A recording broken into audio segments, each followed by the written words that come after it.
Life in my early years was a silent movie, played within the confines of a home that felt more like a fortress. My family, bound by strict norms that bordered on the extreme, watched my every move, every word, and every breath I took. It was a life of muted colors, where expressions were guarded, and spontaneity was a distant dream. My grandmother, Eleanor, was the first crack in that rigid world.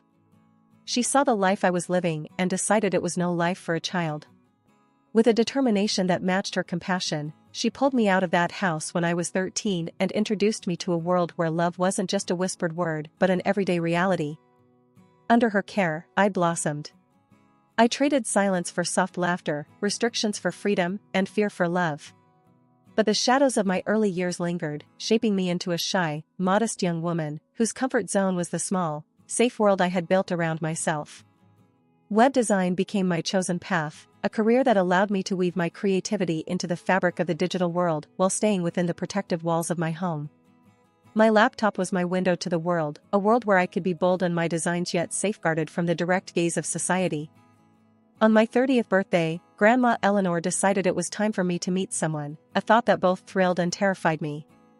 Through her network, she found Ethan, a man just a few years my senior, known for his charm and seemingly gentle nature. Our first meeting was at a local diner, a place where the aroma of coffee and the buzz of quiet conversations created a comforting backdrop. Ethan walked in, his presence like a new chapter waiting to be written. "Lily, right? Your grandma's told me so much about you. Heard you're quite the artist with your web designs," Ethan said, his voice smooth, his smile easy. A blush crept up my cheeks, unaccustomed to such direct praise. "Thank you, Ethan. That's kind of you to say. And yes, design is my passion." As we talked, a connection began to form, gentle and tentative, like the first rays of sun after a long night. Ethan's words were like a balm, soothing the years of conditioned caution and reserve. "Lily, there's something about you. Your modesty, it's refreshing in this loud world.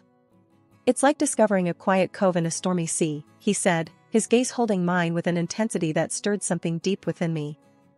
His words, so full of promise and understanding, touched a part of me that I had kept hidden, locked away from the world. "You know, Lily, I've always believed that true strength lies in being yourself, in a world that tries to make you like everyone else. I see that strength in you," Ethan continued, his voice sincere and warm. The days following that first meeting with Ethan were like stepping into a new world, one where the colors were brighter, and life felt more vivid. Our encounters were simple but meaningful, centered around long conversations over coffee, walks in the park, and shared laughter that seemed to echo long after we parted. One brisk afternoon, as we strolled through the park with leaves crunching under our feet, Ethan turned to me, his eyes shining with an idea. "Lily, you ever been to the old Wilson's farm? They've got this apple orchard, look straight out a postcard in the fall." I shook my head, a smile spreading across my face. "Can't say I have, Ethan. My adventures have been pretty limited to the digital world, you know?" He chuckled, a sound that warmed me from the inside out. "Well, guess it's about time we change that. What'd you say about going there this Saturday? They say there's nothing like picking apples on a crisp fall morning."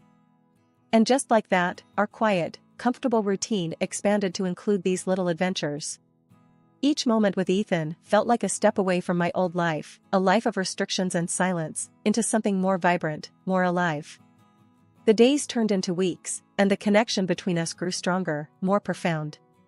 It wasn't just about shared interests or mutual attraction, it was about understanding, about finding someone who saw me for who I was and cherished that.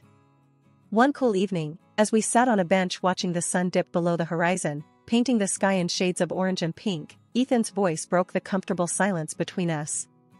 "Lily, I've got to tell you, these past weeks with you, they've been something else. You've got this quiet strength, this grace about you. It's rare, and it's beautiful," he said, his words wrapping around me like a warm blanket. His compliment caught me off guard, and I felt a blush rise to my cheeks. "Thank you, Ethan. I don't know what to say. You make it easy to be myself, to open up." He took my hand in his touch gentle yet firm. "That's all I ask, Lily. For you to be yourself. Because who you are is pretty amazing." I was thinking, maybe, just maybe, we can turn us into something more, something lasting. His words hung in the air, a question and a promise all at once. I looked into his eyes, seeing not just the man I had come to know and care for, but a future, a possibility of a life filled with laughter, understanding, and love. I'd like that, Ethan. More than you know, I replied, my heart feeling lighter, more hopeful than it had in years. Life took a sharp turn when I moved in with Ethan and his mother, Mrs. Clayton. The house, which I had imagined would be a sanctuary of love and warmth, quickly revealed itself as a battleground of expectations and criticism. It was on the first morning in my new home that Mrs. Clayton laid down the law. I was in the kitchen, trying to make a good impression by preparing breakfast, when she walked in, her eyes scanning the room like a hawk. Lily, let's get one thing straight. You're part of this family now, and in this house, we have rules. You're gonna take care of the cooking and the cleaning. Got it? Her voice was sharp, leaving no room for protest. Taken aback, I could only nod. Yes, Mrs. Clayton. I understand, I said, my voice barely above a whisper. Her eyes narrowed as she inspected the kitchen. And I expect things to be done right. I run a tight ship here. No slacking. With that, she left the room, leaving me to absorb the reality of my new life. Each day became a relentless cycle of household chores. I'd wake up early, cook breakfast, then clean, then work on my web design projects, and then cook again. It was as if my entire existence had been reduced to serving the needs of the house. Ethan, whom I had thought to be my partner and protector, seemed oblivious to the strain I was under. One evening, after a particularly grueling day, I decided to voice my concerns. Ethan, I need to talk to you about something, I started, my hands nervously twisting the dish towel. He looked up from his laptop, his expression one of mild annoyance. What's up, Lily? It's about your mom, and the housework. It's a lot. And I feel like it's all on me, I said, the words spilling out in a rush. Ethan's eyes went back to his screen as he shrugged. Well, yeah. Mom said in her ways. It's just how things are done here. You'll get used to it. But, Ethan, it's not fair. It's not right. I'm working too, and I have my own life. I'm not just here to cook and clean, I protested, feeling a spark of defiance ignite within me. Ethan sighed, a sound of exasperation. Lily, don't make a big deal out of this.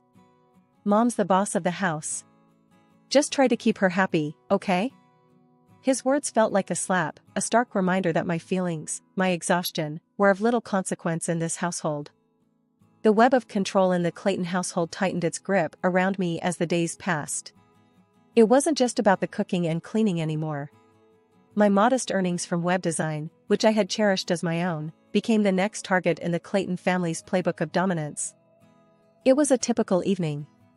I was sitting at the dining table, finalizing a project on my laptop, when Ethan and Mrs. Clayton cornered me with a conversation I wasn't prepared for. Lily, we need to talk about your work, Ethan started, his tone serious. I looked up, puzzled. My work? What about it? Mrs. Clayton interjected, her voice sharp and commanding. Your money, dear. It's time you start contributing to the household. You live here, after all. I felt a knot form in my stomach. But I do contribute, Mrs. Clayton. I take care of the house, the meals. Ethan cut me off. That's not enough, Lily. We're talking about financial contribution. Your earnings should be going into the family account.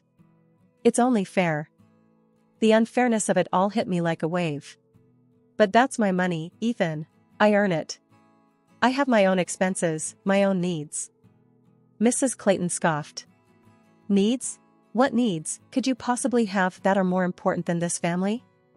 No, dear, your place is to support this household, just like we support you. Ethan nodded in agreement, his eyes void of the understanding and warmth they once held. It's decided then. From now on, your earnings go to the family account. I'll take care of the finances. I felt cornered, trapped. The little financial independence I had was being stripped away, leaving me more vulnerable than ever. But Ethan, this isn't right. It's not fair. I should have a say in how my money is used. He shrugged, a cold, dismissive gesture that sent shivers down my spine. Fair? Life's not fair, Lily. You're part of this family now, and this is how things work here. Mrs. Clayton's eyes bore into me, ensuring her message was loud and clear. You'll thank us later, dear. We're teaching you how to be part of a family, how to be a proper wife. As they left me there, alone with my racing thoughts, the reality of my situation became painfully clear. My income, my hard-earned money, was now under their control. Trapped in the Clayton household, my life had become a never-ending cycle of servitude. The financial control Ethan and his mother exerted over me was suffocating. My earnings, once a source of independence, were now tightly gripped in their hands. The situation was unbearable, yet I felt powerless to change it. One day, I decided to seek solace in the one place I always felt understood, the web design forum.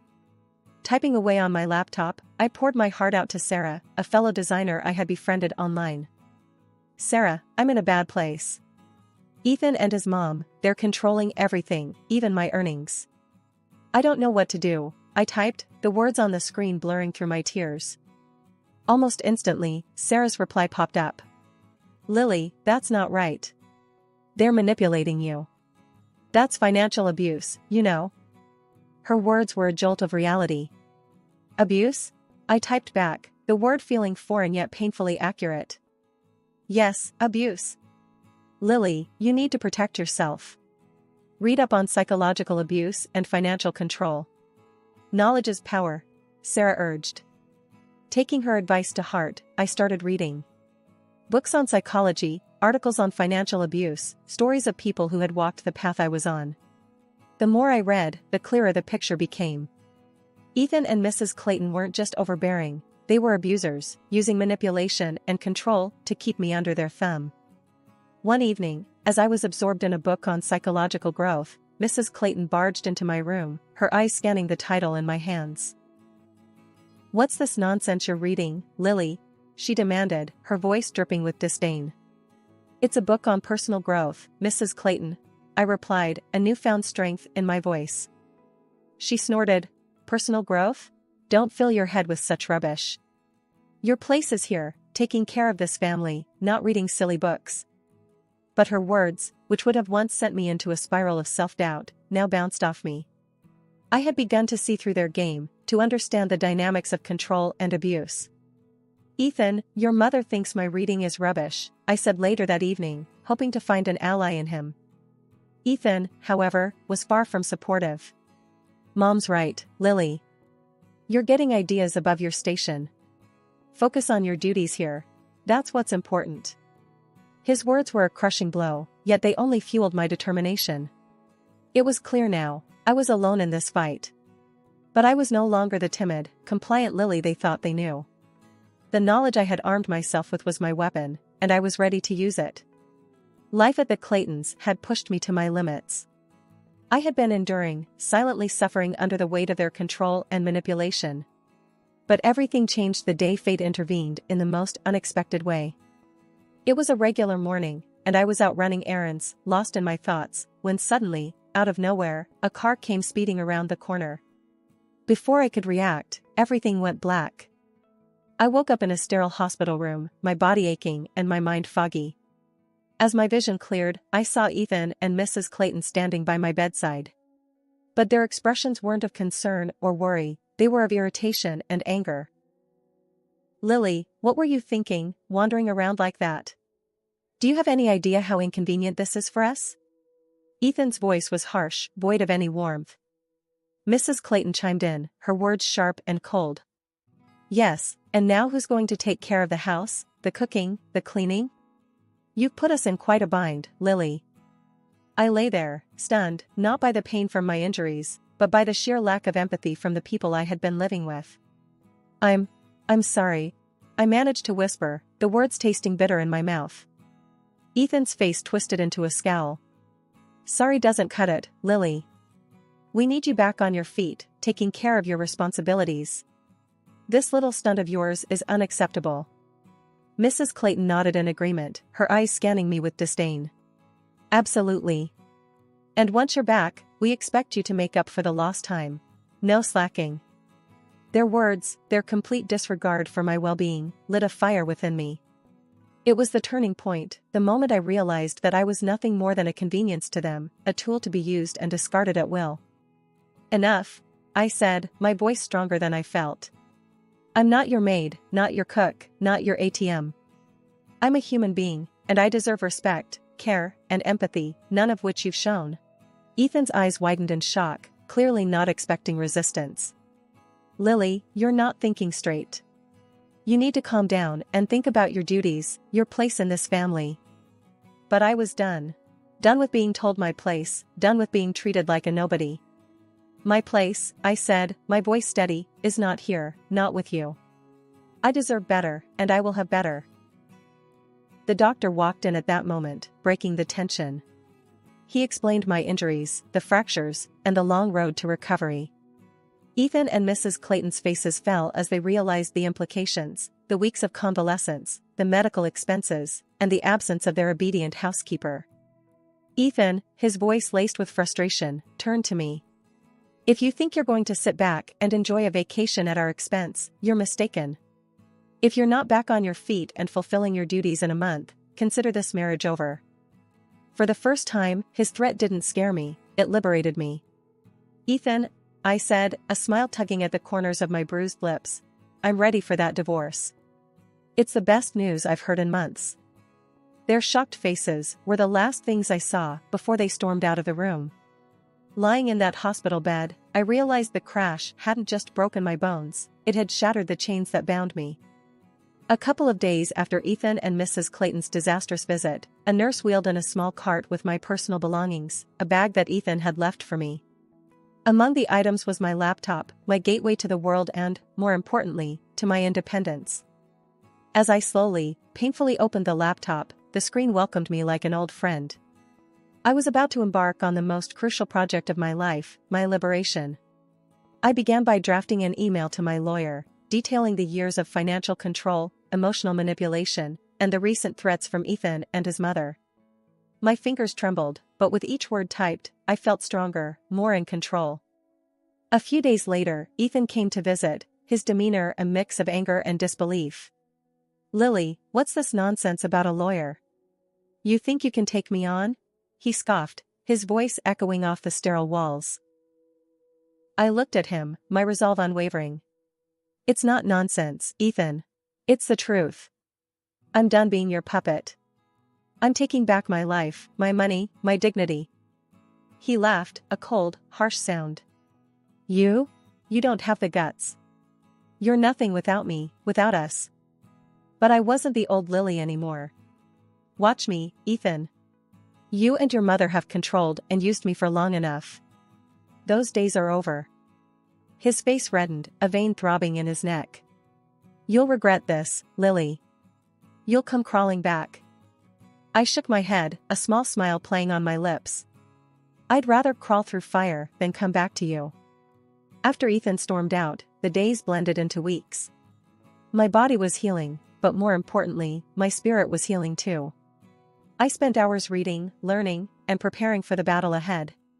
The hospital room, once a symbol of my vulnerability, had become my war room. The day I was discharged from the hospital marked the beginning of my new life. Grandma Eleanor, frail but with a spirit as strong as ever, was by my side as I walked out of the hospital. Her eyes, filled with tears of pride and relief, told me all I needed to know.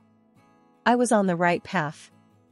Grandma, I'm scared, but I'm ready, I told her, my voice steady. She squeezed my hand. I know, my dear. And you're not alone. We're in this together.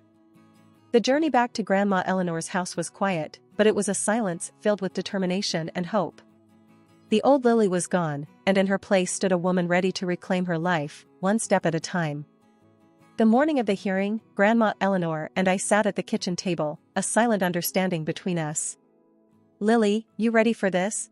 She asked, her voice steady but laced with concern. I nodded, feeling a surge of strength from her unwavering support. I am, Grandma. It's time to put an end to this, once and for all. At the courthouse, the atmosphere was tense. Ethan and Mrs. Clayton were already there, their faces a mask of arrogance and disbelief. They still couldn't fathom that the once submissive Lily was challenging them. As we walked past them, Ethan's voice, cold and mocking, reached my ears. "You really think you can win this, Lily? You're just a nobody."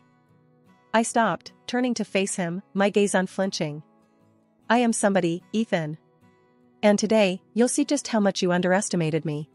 The court proceedings were a blur, with testimonies given and evidence presented. My lawyer was a pillar of strength, laying out the years of financial and emotional abuse with precision and clarity. Ethan and Mrs. Clayton's lawyer tried to discredit me, painting me as an ungrateful wife. But the recordings I had made, the meticulous records of their controlling behavior, and the financial statements spoke louder than their lies. As the judge pronounced the verdict, favoring me and granting significant compensation, the look of shock and defeat on Ethan and Mrs. Clayton's faces was a sight I would never forget. Outside the courthouse, Ethan approached, his demeanor now that of a defeated man. "Lily, please, let's talk about this. We can settle it without the compensation. You don't have to do this." I looked at him, the man I once believed would protect me, now a mere shadow of his former self. "No, Ethan. You had your chance. You chose to control and abuse instead of love and respect. This is the consequence of your actions." Mrs. Clayton, her pride shattered, joined in, her voice trembling. "Lily, please, I'm an old woman. Have some mercy." I shook my head, the final pieces of the emotional shackles they had bound me with falling away. "Mercy was what I begged for when you controlled every aspect of my life, Mrs. Clayton. It's too late for that now." As Grandma Eleanor and I walked away, the weight of years of oppression lifting off my shoulders, I knew that this was more than just a legal victory. It was the triumph of justice, the affirmation of my strength, and the beginning of a new chapter. But the story didn't end there. News of Ethan's and Mrs. Clayton's actions spread, reaching Ethan's workplace. His colleagues started looking at him differently, whispers followed him around, and soon, his position at work was demoted. He was a shadow of his former self, condemned and despised for his actions. Mrs. Clayton faced her own downfall. She found herself ostracized, her name synonymous with manipulation and cruelty. Decent society closed its doors on her, her past actions casting a long shadow over her present. As for me, life was opening new doors. It was a chance to start fresh, to build a life on my terms. The battle was tough, but it led to a new beginning, a future where I was no longer a victim but the author of my own story. The final reckoning was not just an end, but a promise of a new, brighter dawn.